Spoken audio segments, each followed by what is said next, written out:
begitu mereka mendekat, mereka itu semakin kaget dan takut, karena semakin mereka itu melihat bebatuan-bebatuan ini bertumbukan seperti kuburan. Nah, jumlahnya ini ada 3. Jadi disitulah mereka memastikan ternyata ini bukan genset, ini kuburan. Nah, suara kambing yang tadi didengar oleh Soleh, ini ternyata Soleh semakin yakin kalau ini ternyata bukan suara kambing, tapi ini suara nenek-nenek yang ketawa. Dalam perjalanan melewati kebun pisang ini, Soleh ini dengar ada suara duk, duk, duk. Padahal Soleh ini tahu ini jalanan becek, nggak mungkin ada suara seperti ini. Jadi Soleh dalam batinnya, aduh, ini pasti pocong, ini pasti pocong.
Bismillahirrahmanirrahim. Assalamualaikum warahmatullahi wabarakatuh. Sobat Gembala Sunyi dimanapun berada, pada kesempatan kali ini kami akan bercerita tentang sebuah kisah yang dibagikan oleh Sobat Gembala yang bernama Soleh. Soleh asalnya dari Malang dan dia cerita tentang pengalaman di tahun 2013 pada saat dia dan teman-temannya mengadakan sebuah diklat lapangan di Pantai Kondang Merak, Malang Selatan. Sebelum kita masuk ke ceritanya, untuk teman-teman yang nonton tayangan ini dan belum subscribe, jangan lupa untuk subscribe lebih dulu agar channel Gembala Sunyi ini lebih berkembang lagi dan kami lebih bersemangat lagi dalam membuat konten-konten terbaru di Gembala Sunyi. Dan untuk teman-teman yang telah mendukung kami sejauh ini, kami mengucapkan terima kasih banyak. Semoga amal kebaikan teman-teman dibalas kebaikan berlipat oleh Allah Subhanahu wa Ta'ala.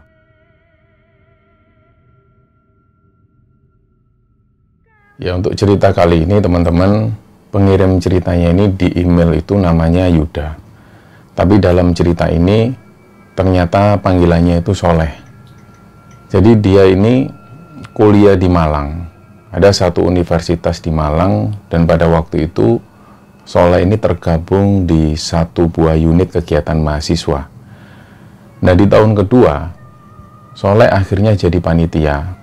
Dan waktu itu mereka akan mengadakan satu kegiatan diklat. Jadi ada urutan diklat yang di puncak acara diklat ini akan diadakan satu acara diklat lapangan di sebuah pantai di daerah Malang Selatan. Nah, kenapa acara ini dilangsungkan di pantai di Malang Selatan? Karena mungkin jaraknya dari pusat kota Malang ini cuma sekitar 2 jam perjalanan. Jadi ternyata mereka atau senior-senior dari Soleh itu selama bertahun-tahun mereka selalu mengadakan acara diklat lapangan ini di pantai Malang Selatan itu. Nah, pantai ini bernama Pantai Kondang Merak yang ada di daerah Malang Selatan. Nah, di sebelah Pantai Kondang Merak ini juga terdapat banyak sekali pantai yang terkenal di Malang Selatan. Salah satunya adalah Pantai Balai Kambang. Kalau diukur rata-rata jarak dari Pantai Balai Kambang menuju ke Pantai Kondang Merak itu sekitar 4 kiloan lah. Nah, di tahun 2013 itu, karena pada saat itu curah hujan lagi tinggi-tingginya, di Malang, waktu itu hujan ini terus-menerus selama 2 hari berturut-turut. Sedangkan mereka ini, Soleh dan teman-teman harus memberangkatkan peserta dan juga panitia di hari Sabtu pagi. Nah, begitu hari Sabtu pagi, suasana ini cerah. Jadi mereka pun berangkat, panitia ini naik di truk TNI, dan beberapa panitia ada yang naik motor, juga ada yang naik mobil. Sedangkan Soleh dan beberapa teman yang lain masih harus berangkat sore harinya karena ada kuliah pagi waktu itu, ada kuliah tambahan agama di kampusnya. Jadi mereka memutuskan untuk berangkat nyusul di sore harinya. Nah, pagi itu berangkatlah mereka, panitia dan juga peserta, di sekitar jam 7 pagi menuju ke Pantai Kondang Merak. Nah, ada yang menarik dari Pantai Kondang Merak ini. Jadi dulu konon kabarnya di pantai ini banyak ditemukan merak yang numpang minum di sana. Karena kondang ini berarti sebuah muara. Jadi di pantai inilah pertemuan antara air laut dan juga air tawar. Jadi karena airnya payau, jadi banyak sekali merak yang minum di tempat tersebut. Akhirnya penduduk sekitar menamakan pantai ini dengan nama Pantai Kondang Merak. Tapi itu dulu. Jadi di sekitar tahun 80-an ke atas, merak ini sudah nggak lagi bisa ditemukan. Karena apalagi kalau bukan perburuan liar. Sore itu sekitar jam 3 sore, Soleh pun kumpul di kampus.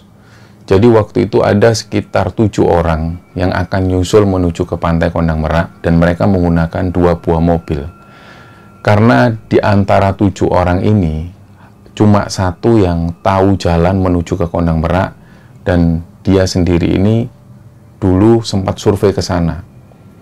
Nah, satu orang ini namanya Elsa, dia perempuan. Soleh dan 2 orang temannya naik mobil ini mobil sedan. Karena dari awal dia dapat info dari si Elsa ini yang merupakan orang yang sudah pernah ke sana dan juga dia sendiri juga pernah survei berkali-kali. Jadi dia dapat info bahwa jalan menuju ke Pantai Kondang Merak ini nggak terlalu sulit. Jadi akhirnya beberapa temannya ini bawa mobil yang bukan mobil terlalu besar. Soleh sendiri bawa mobil itu mobilnya sedan, sedangkan satunya lagi adalah mobil city car. Nah, setelah mereka berkumpul, dipersiapkan segala sesuatu karena mereka nggak terlalu membawa bekal yang terlalu banyak. Karena di sana sudah dipersiapkan, berangkatlah mereka menuju ke arah Pantai Kondang Merak. Nah, sesampainya di persimpangan, mungkin teman-teman sudah ada yang tahu, dan terutama teman-teman yang sudah pernah berwisata ke daerah Pantai Malang Selatan, ada sebuah persimpangan. Nah, di persimpangan inilah yang memisahkan antara Pantai Balekambang dan juga ke Kondang Merak. Dari persimpangan ini, suasana itu sudah mulai hujan. Dan hujan ini belum juga reda, sedangkan jalanan sudah mulai sepi. Nah, dari persimpangan ini, menuju ke Pantai Kondang Merak, sebenarnya masih butuh waktu sekitar 1-1,5 jam. Sedangkan waktu itu sudah mulai gelap, jadi menjelang maghrib. Nah, dari sinilah mereka mulai melanjutkan perjalanan. Karena suasana perjalanan ini sepi, apalagi ditambah rintik hujan. Nah, Soleh dan 2 orang temannya dalam satu mobil ini coba mencarikan suasana. Mereka bercanda-canda. Nah, sampailah mereka di satu tanda panah. Akhirnya mereka pun masuk di jalanan itu. Yang awalnya Soleh ini akhirnya kaget. Beberapa teman-teman yang lain memang nggak pernah sekalipun menuju ke Pantai Kondang Merak ini. Karena tahun kemarin, ketika mereka melakukan diklat lapangan, mereka nggak melakukannya di Kondang Merak, tapi melakukannya ini di kampus. Jadi begitu sampai di lokasi, Soleh dan teman-teman juga heran, ternyata jalannya susah seperti ini, apalagi nggak ada penerangan. Nah, bagi teman-teman yang sudah pernah ke sana, pasti sudah tahu kondisi medannya seperti apa. Kondisi jalan menuju ke Pantai Kondang Merak setelah dari jalan raya itu memang susah. Dan jalannya ini belum diaspal alias makadam. Apalagi 2 hari sebelumnya itu hujannya sangat deras. Jadi pada waktu itu bisa ditebak oleh mereka jalanan ini sangat berliku dan banyak sekali kubangan-kubangan. Tapi karena mereka waktu itu harus segera sampai karena acara dimulai sekitar jam 9 malam. Jadi mau nggak mau mereka harus jalan meskipun itu pelan. Nah, semakin masuk kanan kiri ini hutan dan jalur itu hanya bisa dilalui 1 mobil. Jadi mereka cuma mengandalkan penerangan dari mobil. Nah, di depan itu mereka sudah kelihatan. Kalau mobil depan ini jalannya sangat lambat. Karena mungkin mereka tahu kondisi medannya juga sulit. Nah, beberapa kali mereka berhenti. Dan begitu mereka turun, mereka ngelihat ternyata di depan ada kubangan yang cukup besar. Dan secara logika sangat nggak mungkin untuk melewati kubangan itu. Akhirnya muncul ide dari teman-teman yang cowok itu, Ayo kita cari kayu aja supaya kita bisa melewati kubangan ini. Nah, dalam kondisi yang gelap, mereka cuma mengandalkan lampu dari mobil dan mereka cari kayu-kayu yang bisa diambil. Nah, ditata sedemikian rupa, akhirnya mobil city car yang pertama mampu melewati kubangan tersebut. Nah, giliran mobil Soleh dan teman-teman, pas waktu mobil mereka ini jalan, ternyata sampai membuat kayu ini patah, akhirnya mobil mereka ini terperosok di kubangan itu. Setelah dicoba berkali-kali, mobil mereka tetap nggak bisa jalan.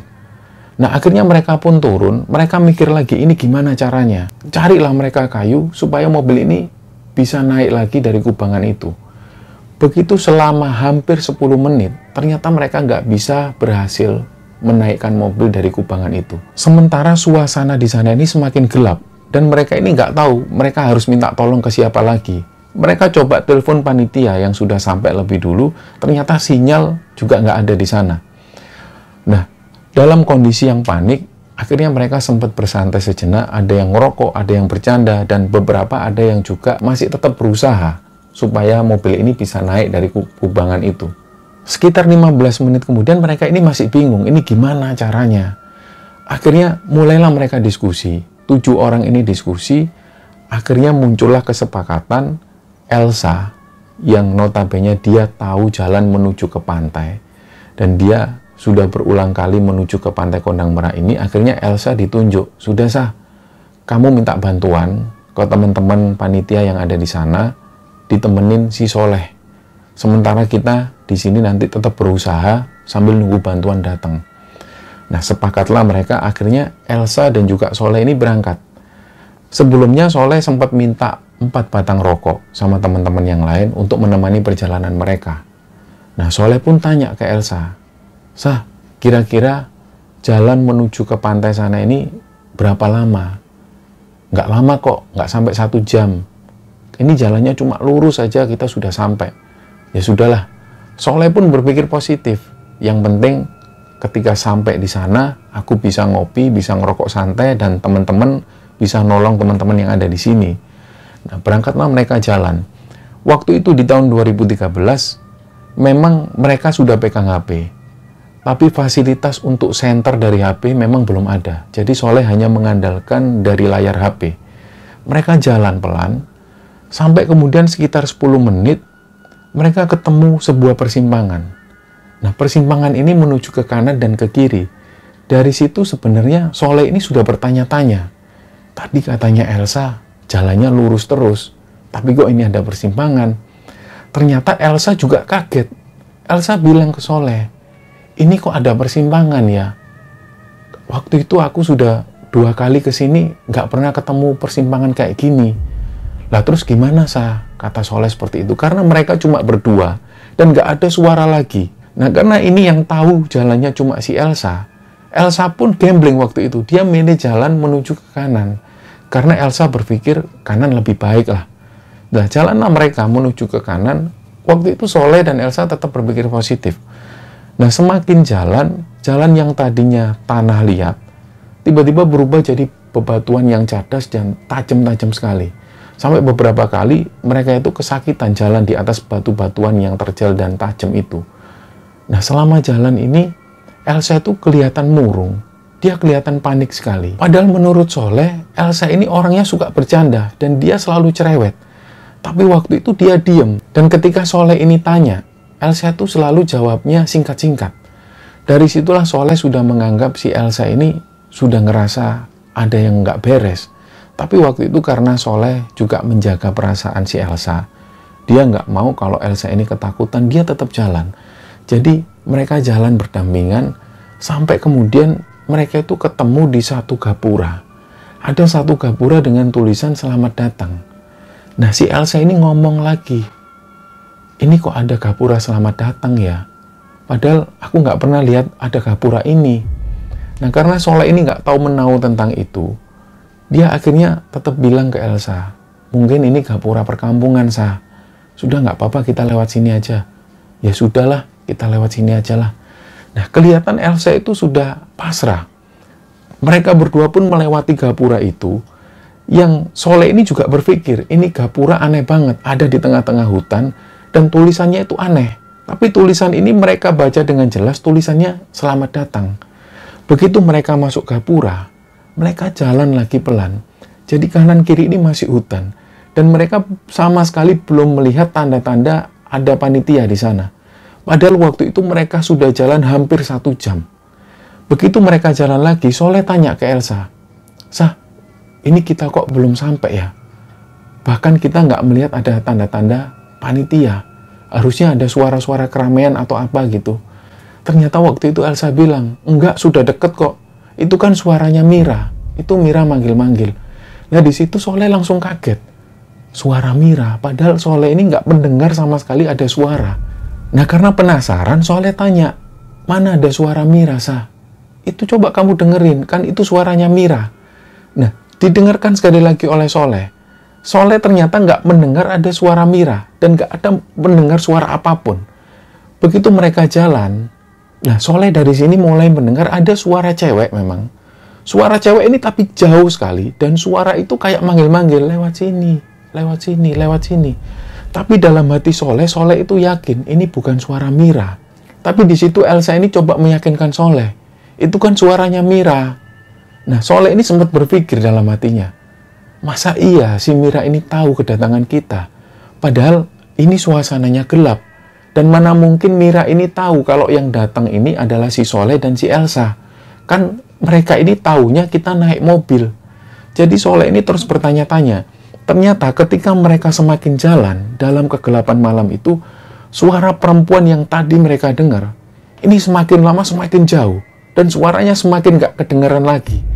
Dari situ, Soleh bisa ngelihat wajah Elsa itu semakin panik. Kelihatan di situ kalau Elsa ini sudah semakin pasrah. Karena suara tadi ini memang jelas-jelas bukan suaranya Mira. Di situ Elsa ini jalan dengan nunduk dan jalan pelan. Nah, karena Soleh ini coba mencairkan suasana, dia coba tanya ke Elsa, "Sah, ini lewat mana lagi?" "Ya sudah, jalan aja lewat sini." Jadi mereka jalan lagi. Begitu mereka jalan pelan-pelan, giliran si Soleh ini ngelihat dari kejauhan, dia ngelihat ada genset. "Nah, Sah, itu kan gensetnya teman-teman, panitia." "Oh iya, berarti sudah dekat." Nah, si Elsa ini jawab seperti itu. Mereka pun mendekat. Semakin dekat, Soleh ini juga agak curiga. Genset ini kok semakin lama kayak bukan genset. Tapi mereka tetap berjalan menuju ke arah genset itu. Ternyata semakin mereka mendekat, barulah Soleh dan Elsa ini sadar bahwa yang dilihat tadi ini bukan genset. Begitu mereka mendekat, mereka itu semakin kaget dan takut. Karena semakin mereka itu ngelihat, bebatuan-bebatuan ini bertumbukan seperti kuburan. Nah, jumlahnya ini ada 3. Jadi disitulah mereka memastikan ternyata ini bukan genset, ini kuburan. Dan kuburan ini jumlahnya ada 3. Dari situlah mental mereka ini semakin down, karena mereka jalan ada di sebuah pekuburan, dan pekuburan ini aneh. Hanya bebatuan-bebatuan yang ditumpuk dan berjajar 3. Karena nggak ada jalan lagi yang harus mereka lalui, jadi otomatis mereka harus jalan melewati kuburan ini. Begitu mereka mendekat ke arah kuburan itu, mereka berdoa apapun dan akhirnya mereka mengucap, "Permisi, Assalamualaikum." Ternyata begitu mereka jalan, ada suara dari jauh yang mengucap, "Waalaikumsalam." Nah, dari situlah Soleh sudah nggak bisa berkata-kata lagi. Di situ sudah kelihatan wajah Elsa ini sudah mulai kusut dan dia ini sudah menahan rasa takutnya. Karena perjalanan ini harus segera diselesaikan, mereka tetap jalan lagi. Setelah mereka melewati pekuburan itu, mereka melewati hutan bambu. Yang ada di pikiran Elsa waktu itu, dia ini nggak pernah sekalipun ngelihat ada hutan bambu di sini. Karena menurut Elsa, jalan dari jalan raya menuju ke pantai ini jalannya cuma lurus dan nggak ada jalan-jalan seperti ini. Apalagi sampai mereka melihat kuburan. Dari situ, karena mereka sudah melihat ada hutan bambu, mereka tetap lewat. Dan setelah melewati hutan bambu itu, ada beberapa bambu yang membentuk seperti gapura. Karena mau nggak mau mereka harus melewati hutan bambu itu, mereka akhirnya tetap lewat. Dan pohon bambu yang membentuk seperti gapura ini ukurannya pas dengan kepala mereka. Jadi mereka harus nunduk melewati hutan bambu itu. Setelah mereka nunduk, mereka tetap jalan. Dan pada saat di tengah perjalanan, sandal Soleh ini sempat terputus. Nah, mau nggak mau sandal Soleh ini pun diletakkan di situ, mereka tetap jalan lagi. Yang ada di pikiran Soleh, ini kita harus sampai, kita harus ngomong ke panitia, dan aku pengen santai di sana. Di tengah perjalanan itu, setelah mereka melewati hutan-hutan bambu, mereka dengar ada suara kambing. Suara kambing yang tadinya cuma didengar ada 1 atau 2 kambing. Tiba-tiba suara kambing ini jadi banyak.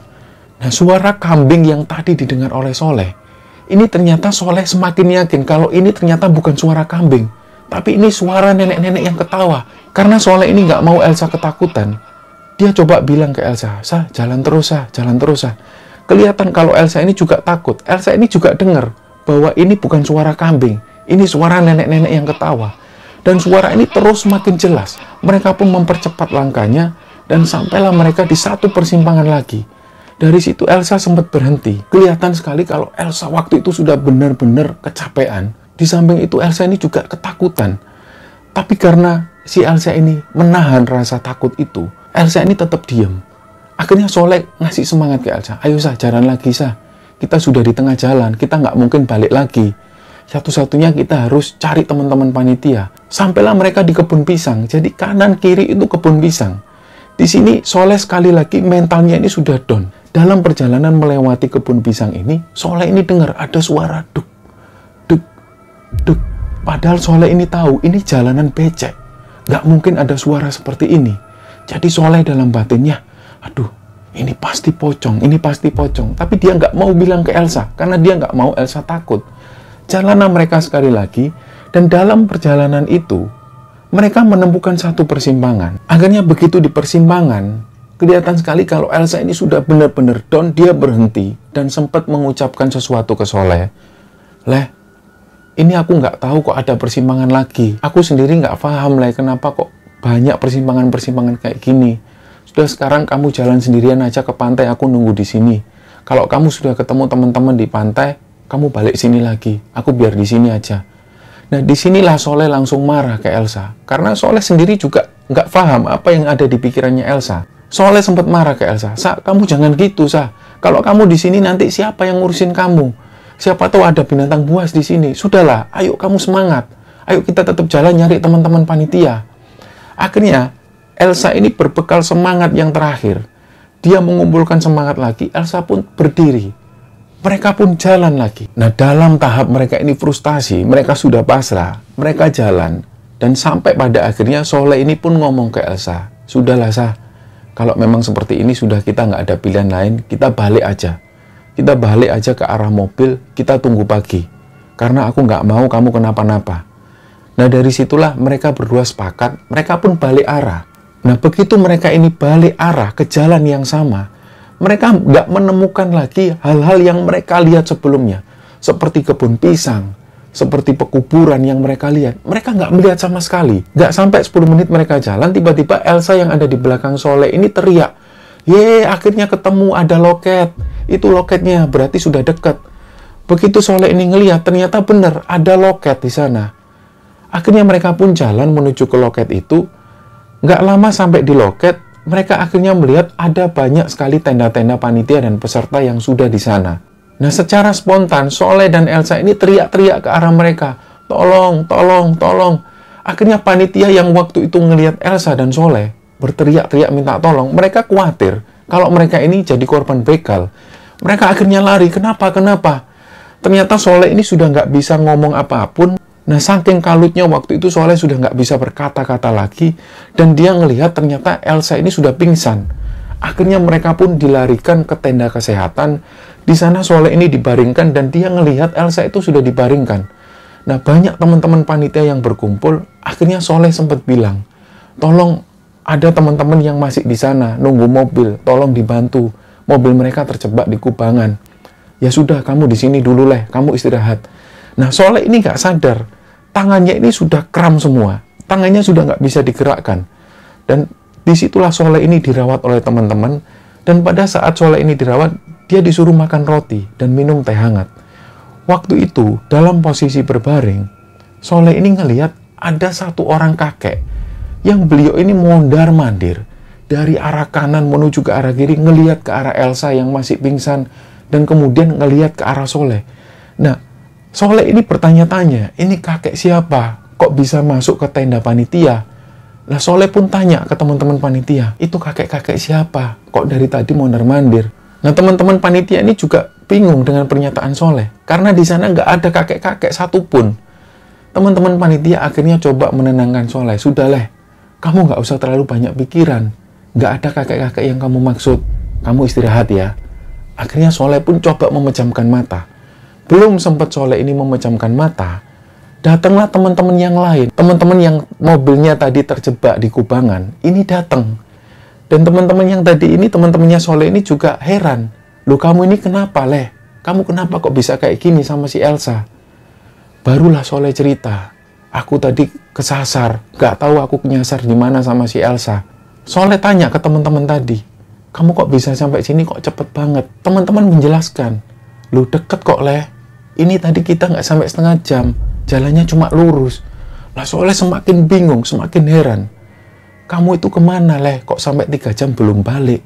Soleh juga heran, kenapa dia dan Elsa ini sampai 3 jam perjalanan, sampai dia muter-muter, ketemu sesuatu-sesuatu yang ganjil, dan banyak sekali hal-hal ganjil yang dialami. Jadi Soleh ini masih bingung dengan kejadian waktu itu. Nah dari sinilah muncul pertanyaan besar di diri Soleh. Kemana dia dan Elsa selama 3 jam itu berjalan? Kenapa dia sampai menemukan sesuatu yang ganjil pada waktu itu? Dan banyak sekali hal-hal yang menurut dia itu nggak masuk akal. Nah, cerita inilah yang dibagikan oleh Soleh kepada Kembara Sunyi. Semoga kisah ini bisa diambil hikmah dan bisa diambil kesimpulan oleh teman-teman semua. Mohon maaf kalau ada salah-salah kata. Wassalamualaikum warahmatullahi wabarakatuh.